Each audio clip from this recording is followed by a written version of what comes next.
따라하겠습니다. 내 기도하는 그 시간. 1845년 9월 13일 날 영국의 한 신문사에 시 한 편이 기고가 됩니다. 그 당시에 이 시가 기고될 때까지만 해도 이 시가 오늘날에 이르는 바로 지금까지 전 세계에 많은 수많은 그리스도인들이 이렇게나 사랑하게 되는 그 시가 될 줄은 몰랐죠.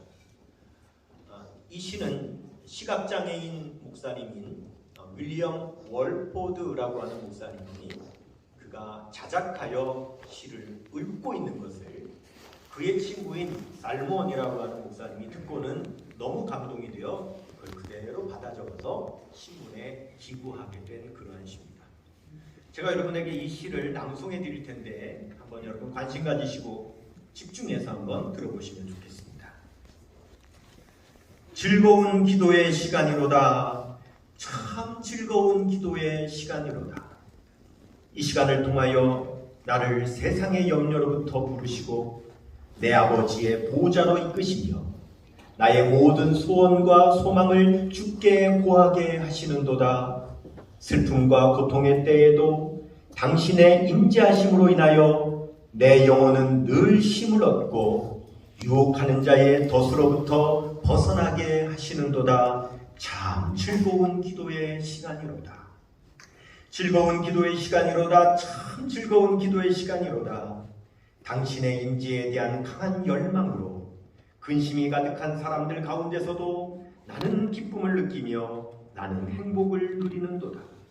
그런즉 나는 내 구주 하나님의 얼굴을 보이시는 곳으로 서둘러 가노니 나는 그곳을 내 안식처로 삼아 주님을 기다리노라. 참 즐거운 기도의 시간이로다.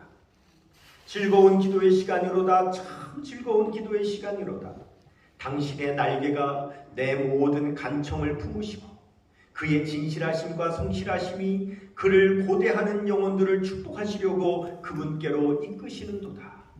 그가 나로 하여금 그의 얼굴을 찾게 하시며 그의 말씀을 믿게 하시고 그의 은혜를 신뢰하게 하시기에 나는 내 모든 염려를 그에게 맡기고 당신을 기다리리라. 참 즐거운 기도의 시간이로다.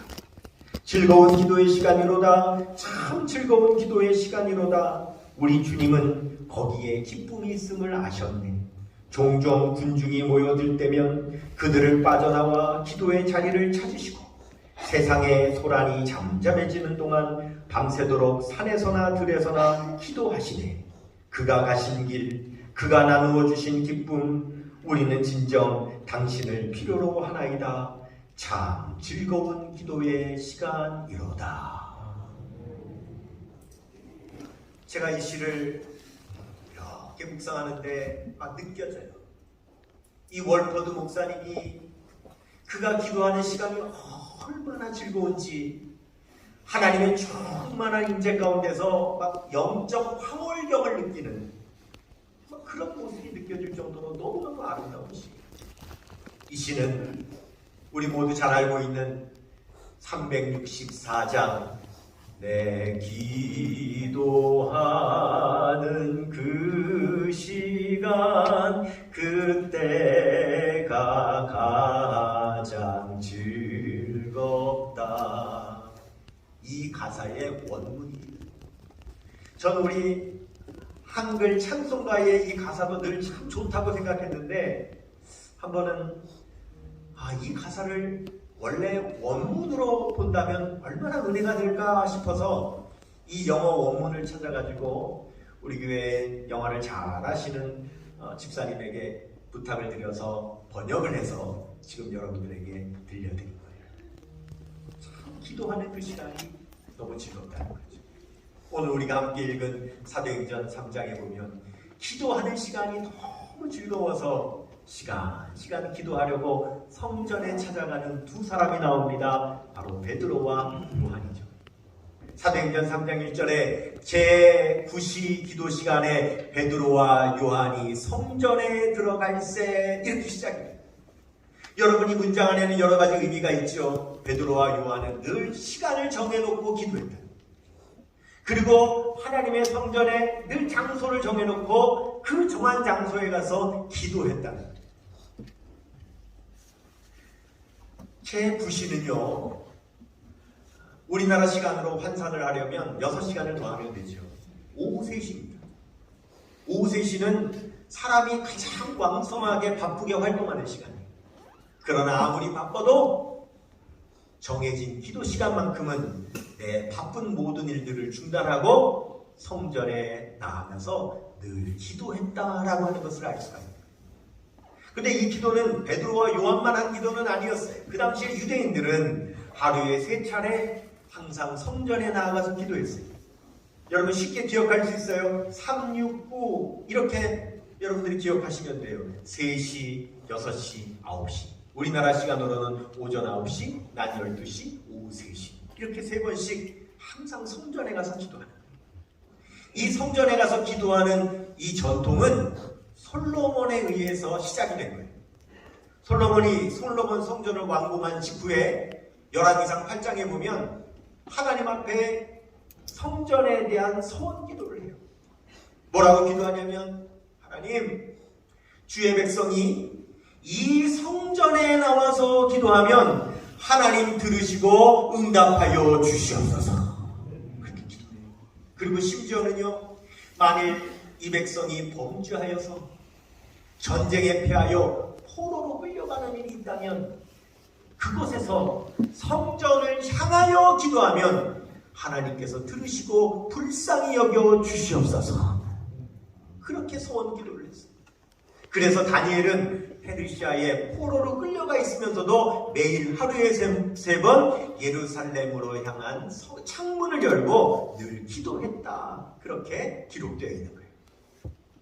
여러분, 성전 기도는요, 신비한 은혜가 있어요. 제가 23년 동안 4곳의 교회에서 담임 목회를 했어요. 그런데 목회하는 교회마다 항상 있는 현상이 있는데, 새벽 기도에 개인 기도 시간이 되면 성도님들이 기도할 때에 유독 하나님 앞에 마음을 막 쏟으며 부르짖으며 막 울부짖으면서 기도하는 그런 성도님들이 있어요. 근데 때로는 그 소리가 너무 크기 때문에 주변에서 기도하는 성도님들에게 방해가 될 정도로 그렇게 기도하는 성도님들이 있어요. 근데 제가 지금까지 목회하면서 깨달은 경험이 있다면, 그분이 기도 안 한다고 그런 소리가 없는 게 아니야. 또 다른 사람이 나타나요. 또 누군가는 또 그렇게 부르면서 기도하는 거예요. 예전에 제가 한 번은 목회할 때에 한 권사님이 계시는데, 이 권사님은 새벽 기도 시간에 개인 기도가 시간이 되면은 신비해요. 이분 목소리가 평상시 목소리보다 3옥타브 이상이 올라가요. 정말 어떻게 저런 소리를 냈을까 싶은 그런 고음으로 방언 찬양을 시작해요. 그렇게 1시간, 막 2시간을 찬양하며 기도를 하는 거예요. 그런데 이분은 평상시에 그런 목소리를 낼 수 있느냐? 아니요, 못 내는 분이에요. 이분이 노래를 부를 때 그런 고음을 낼 수 있느냐? 못 내는 분이에요. 그런데 기도만 시작되면 이분은 그런 고음으로 방언 찬양을 막 불러요. 목이 또 성대가 상하지도 않아요. 그런데 한 번은 아마 좀 중이염에 걸린 그 성도님이 새벽 기도를 나갔다가 그 소리를 들으니까 귀가 너무 아팠거든요. 그래서 그 권사님께 부탁을 했어요. 내가 귀가 너무 아프니까 좀 중단해달라고. 이 권사님이 저를 찾아왔어요. 울면서 하는 말이, 목사님, 저는요 그렇게 하나님 앞에 마음을 쏟고 부르짖어 찬양하고 기도하지 않으면 저는 숨을 쉴 수가 없어요. 새벽에 그렇게 하나님 앞에 쏟아야 하루에 숨을 쉬며 살 수가 있어요.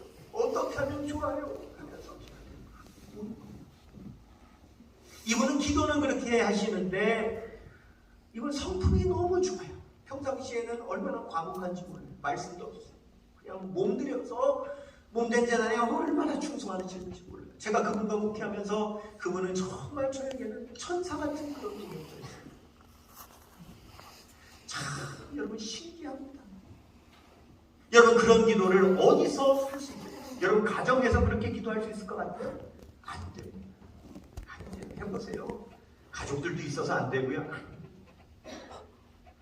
길에서요 바로 신고 들어오죠. 아무도 없는 바닷가에서 안 돼요. 저도 해봤어요. 아무도 없으니 바닷가에서 마음껏 부르짖어 기도할 수 있을까? 여러분 해보면은요 1, 2분 넘기기가 쉽지 않아요. 바닷가에서 그렇게 부르짖어 쏟아놓기가 쉽지 않아요. 그런데 어디서는 되느냐? 성전에서는 되는 거예요. 신기하다. 왜냐? 하나님께서는요 이 성전에서 우리가 마음을 다 쏟고 하나님 앞에 기도할 수 있는 그 영적인 황홀경을 경험할 수 있는 그 기도를 드릴 수 있는 성령의 기도에 기름을 부어놓으셨어요. 너 예수께 조용히 나가 내 마음을 쏟아놓으라. 늘은 미리 보시는 주님 그 은혜를 베푸시리. 할렐루야. 이사야서 56장 10절 말씀에 내가 또 그들을 나의 성산으로 인도하리라. 기도하는 내 집에서 기쁘게 할 것입니다. 그들의 번제와 희생을 나의 제단에 받게 하리니. 그 다음부터는 여러분이 너무 잘 알죠. 내 집은 만민이 기도하는 집이라 일컬음이 되리라. 하나님이 선포하셨어요. 내 집은 만민이 기도하는 집이 되리라. 만민은 누굽니까? 마음이 상한 자, 고통당하는 자, 힘들고 어려운 자, 무거운 짐 질고 가는 자, 질병과 고통당하는 모든 사람, 어떤 형편과 사정에 있는 사람이라 할지라도 이 성전에 나와서 기도하기만 하면 그의 마음의 모든 것들을 다 쏟아낼 수 있도록 하나님께서는 이 성전에 성령으로 기름 부으신 걸 믿으시기를 바랍니다. 그렇기 때문에 베드로와 요한도 하루에 3번 정해진 기도 시간에 성전에 나와서 기도한 거예요. 여러분 기도 시간이 즐겁지 않았다면 그렇게 할 수 있을까요? 너무나도 기도하는 시간이 즐겁기 때문에 성전에서 기도의 그 기름 부으심의 놀라운 영적인 황홀경을 체험하기 때문에 하나님의 놀라운 임재를 경험하기 때문에 그렇게 성전으로 나아가 기도합니다. 여러분 초대교회는 기도하는 교회였어요. 초대교회는 엄청난 부흥이 일어난 교회였어요. 그런데 초대교회 부흥의 비결인 프로그램이 뭡니까? 여러분 프로그램이라고 하는 말의 뜻이 뭐예요? 프로그램이라는 말은 정해진 계획과 일정한 순서라는 뜻입니다. 뭐라고요? 정해진 계획과 일정한 순서. 이게 프로그램의 뜻입니다.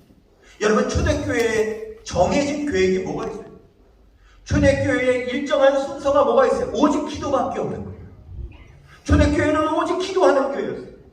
사도행전 1장 14절 말씀에 여인들과 예수의 어머니 마리아와 예수의 아우들과 더불어 마음을 합하여 오로지 기도하기를 힘쓰더라. 사도행전 2장 42절에 그들이 사도의 가르침을 받아 서로 떡을 떼고 교제하며 오로지 기도하기를 힘쓰니라. 같은 말이 반복되고 있어요. 오로지 기도하기를 힘쓰니라. 여러분 초대교회의 프로그램은 기도가 프로그램이에요. 초대교회가 부흥된 비결은 기도가 비결이었어요. 그래서 사도행전 2장 47절에 하나님을 찬미하며 온 백성에게 칭송을 받으니 주께서 구원받는 사람을 날마다 더하게 하시니라. 여기에 주어가 주께서, 사도들이, 제자들이, 성도들이 구원받는 사람을 날마다 더하게 하시더라가 아니라 주께서 구원받는 사람을 날마다 더하게 하시더라. 누가 일으키신 부흥이에요? 주님께서 일으키신 부흥이에요. 성도들의 기도 소리를 듣고, 여러분, 우리의 기도는요, 하나님이 일하시게 하는 비결임을 믿으시길 바랍니다. 하나님은 우리의 기도에 응답하시기 위해서 하나님이 일어서시는 겁니다. 하나님은 우리의 부르짖음에 응답하시기 위해서 하나님은 일하시는 거예요.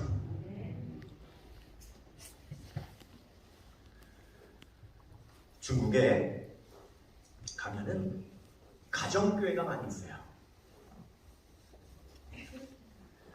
아주 시골까지도 소수의 성도들이 가정에서 모여서 예배드리는 교회들이 참 많아요. 그런 곳에는 목회자가 없죠.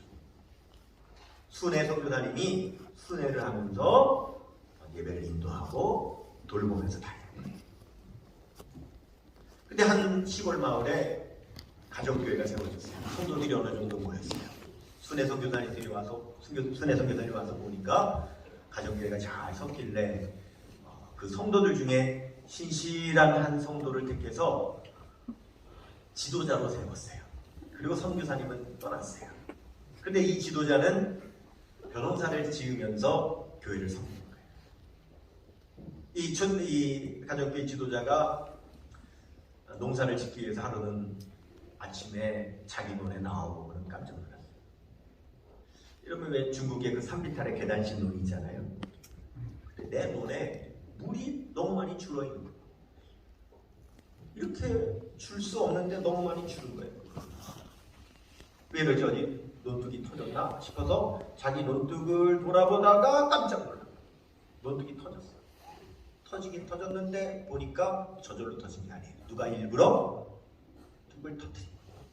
손대는 적이 있어. 바로 아랫놈, 이웃에 사는 아랫사람이 자기 논에 물을 대려고 이 사람의 논둑을 든 거예요. 너무 괘씸하잖아요. 어떻게 이럴 수가 있나. 말도 안 하고 자기 물 훔쳐가는 거잖아요. 그래서 다시 논둑을 막았어요. 논둑을 막고 돌아오는데 마음이 불편해요. 이상하게 마음이 불편해요. 그래서 그냥 그 자리에 멈춰서서 기도했어요. 하나님, 제가 잘못한 일을 하지 않지 않았습니까? 그런데 왜 지금 제 마음이 이렇게 불편할까요? 기도했더니 성령의 음성이 들리는 거죠. 그래, 네가 잘못한 일은 하지 않았다. 그렇다고 선한 일을 한 것도 아니지 않냐. 그 음성의 깨달음을 받고는 가던 길을 되돌아가서 다시 논둑을 텄어요. 그래, 물 주자. 뭐 내가 만든 물도 아니고 하나님께서 내려주신 물인데 내 논이 그 이웃의 논보다 위에 있다 뿐이지 내 것이 아니지 않나. 그래, 주자. 그리고 물을 흘려보내줬는데 그런데도 이상하게 마음에 그렇게 기쁨이 없어요. 기쁘지가 않아요. 그래서 그 논둑 위에 서서 그냥 기도했어요. 하나님, 제가 선한 일을 했는데 왜 내 마음이 이렇게 기쁨이 없습니까? 그랬더니 성령의 음성이 들리는 거예요. 그래, 네가 선한 일을 했다. 그러나 위대한 일을 한 것은 아니지 않는다. 하나님, 위대한 일이 뭡니까? 너는 네의 논의 물을 이웃에게 흘려는 보내주지만 그렇다고 해서 네 물이 이웃 논에 들어가 그 이웃의 논도 올해 농사가 잘 되기를 네가 축복은 하지 않았지 않느냐. 그 이웃의 논에 농사도 잘 되기를 축복해라. 그래서 그 자리에 서서 하나님, 지금 이 물이 이웃 사람의 논에도 흘러들어가 그도 올해 이 물로 인하여 농사가 잘 되게 하여 주시옵소서 하고 축복 기도를 한참 하고 눈을 떴는데 깜짝 놀랐어. 바로 자기 눈앞에 그 앞논 그 이웃 사람이 서 있는 거예요. 이제 그 이웃 사람이 새벽에 몰래 와서 논을 텄다가 요때쯤 됐으면 이제 내 눈에도 물이 찼겠구나 싶어서 원상복구 시켜서 없는 척 하려고 그래도 논으로 나오고 있는데 저 멀리 보니까 그 논둑 터는 곳에 그 윗주인이 와서 서 있는 거예요. 야, 걸렸구나. 야, 이거 어떻게 수습하냐? 이게 뭐라고 사과하냐? 야, 이게 뭐라고 변명하지? 어떻게 하면 좋아? 하고 이렇게 오는데 몰라요, 그 사람. 왜요? 기도하고 있으니까. 그 옆에까지 왔는데 기도를 하고 있는데 가만히 서서 듣는데 무슨 기도를 해요? 내 논에 물이 흘러들어가 이 사람의 논에도 올해 농사가 잘 되게 하여 주시옵소서. 자기 논을 위하여 축복 기도하는 소리를 줘. 그때 그 이웃사람이 그 자리에서 마음에 감동이 되어 예수 그리스도를 구주로 영접하고 그 가정교회 성도가 된 거예요. 여러분 골로새서 1장 9절의 말씀에 보면은 기도하면 하나님의 뜻을 아는 것으로 채워지게 된다는 말씀이에요. 우리가 기도하면 하나님의 뜻을 아는 것으로 채워져요. 누가복음 18장에 보면 불의한 재판관의 비유가 있죠. 한 억울한 일을 당해서 원한이 맺힌 한 과부가 있었어요. 그가 그 문제를 해결할 수 없어 재판관을 찾아가서 내 문제 좀 해결해달라고 사정을 하는데 재판관이 안 해결해주지. 그래도 이 여인이 포기하지 않고 계속 가서 매달려가지고 막 사정을 하니까 결국 재판관이 뭐라 합니까? 나 원래 안 들어주는 사람인데 하도 네가 나를 귀찮게 해가지고 너의 귀찮음으로 인해서 내가 들어준다 라고 그 문제 해결해줬다는 거죠. 그리고 예수님 말씀하시기를 하물며 너희를 사랑하는 하나님 아버지께서 부르짖는 자의 원한을 풀어주시지 않겠느냐 라고 말씀을 하세요. 그런데 여러분 이 비유를 드시기 위하여 예수님께서 먼저 하신 말씀 누가복음 18장 1절이 뭡니까? 항상 기도하고 낙심하지 않기 위하여 비유로 말씀하시되 이렇게 시작하죠. 항상 기도하고 낙심하지 않기 위하여. 여러분 보세요. 우리가 기도를 왜 멈추게 됩니까? 낙심하니까 멈추게 됩니다. 낙심, 떨어질 낙자의 마음이죠. 마음이 떨어지는 게 낙심입니다. 그럼 여러분 마음이 떨어져서 어디 갑니까? 마음이 떨어져서 어디에 있어요? 땅바닥에 있습니까? 마음이? 아니죠. 이 낙심이라고 하는 말을 헬라어 원어로 보면 엔카케오. 엔이라고 하는 말은 인, 안으로.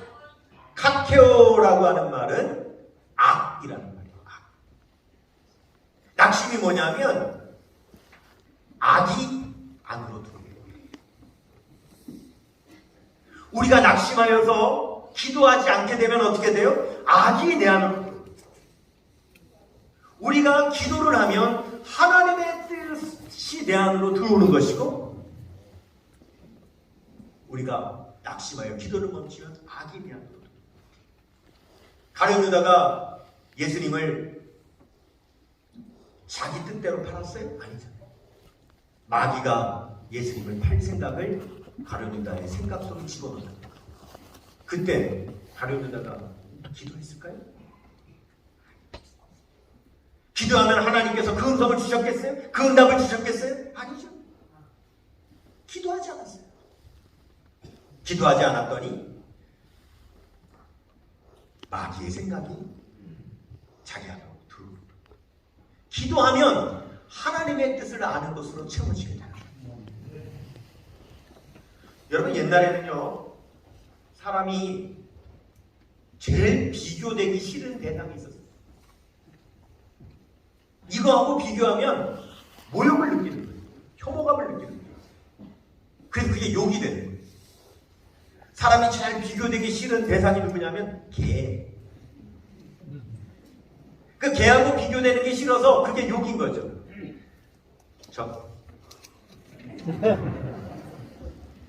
저 개? 그러니까 개하고 동급이 되는 게 욕이야. 그렇죠? 개하고 같은 동급이 되는 게 욕이잖아요. 개 같은. 그리고 심지어는 개보다 못하게 되는 비교를 당하면 그거는 모욕이야. 저 개 만도 못하는 욕이야. 개하고 비교되는 거는 너무 싫어요. 그런데 세월이 너무 달라요. 지금은 개가 반려견이 됐어. 걔가 가족이 됐어. 그래, 가족. 옛날에는 사람하고 걔는 비교할 수 없는 대상이었는데 지금은 걔가 그냥 가족, 친구, 반려동물이에요. 여러분, 제가 지금부터 사람하고 개를 좀 비교하려고 해요. 그러니까 여러분 좀 너그러운 마음을 가지고 한번 들어보세요. 자, 요즘은 길을 다니면 개를 데리고 나서 산책하는 사람들이 굉장히 많습니다. 그래서 흔히 길거리에서 개 데리고 나온 사람하고 마주치는 일들이 굉장히 많아요. 그런데 같은 개인데 저 앞에서 주인이 목줄을 잡고 오는 개를 보면 덜 무서워. 어떤 사람들은 심지어 남의 개인데도 이쁘다고 가서 쓰다듬는 사람. 그런데 같은 개인데 저 앞에서 개만 혼자 덜렁덜렁 하고 오면 무서운 거예요. 같은 개. 주인이 목줄 잡고 오면 안 무서운데 혼자 개가 나를 향해서 걸어오면 무서운 거예요. 왜요? 주인이 있으면 개를 통제할 수 있기 때문에 무섭지 않아요. 그런데 혼자 있는 개는 나에게 언제 어떻게 할지를 모르니까 여러분 무서운 거예요. 두려워. 기도는요, 하나님과 우리 사이의 관계의 줄이에요. 우리가 기도를 하면 우리의 주님 되시는 하나님께서 그 기도의 줄을 통하여 우리를 통제하시는 거예요. 본능적으로 살지 않도록, 즉흥적으로 살지 않도록, 정욕적으로 살지 않도록 하나님께서 우리를 통제하시는 거예요. 그러나 기도의 줄이 없으면 우리는 내 마음대로 본능적으로 사는 거예요. 정욕적으로 사는 거예요. 즉흥적으로 사는 거예요.